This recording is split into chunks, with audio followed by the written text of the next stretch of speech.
நீங்க ஒருத்தரை காயப்படுத்துறீங்க, அவமானப்படுத்துறீங்க. அவன் திருப்பி அடிக்கலன்னதும் மேலும் மேலும் அவனை காயப்படுத்துறீங்க. பட் ஒன் திங்க், பாயறதுக்கு தான் புலி பதுங்குதுன்னு நினைக்கிறேன். ஜாக்கிரதையா இருந்துக்குங்க. தலைவர்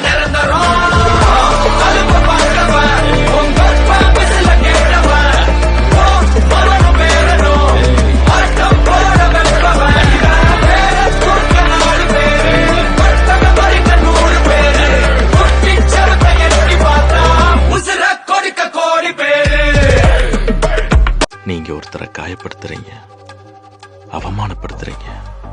அவன் திருப்பி அடிக்கலன்னதும் மேலும் மேலும் அவனை காயப்படுத்துறீங்க.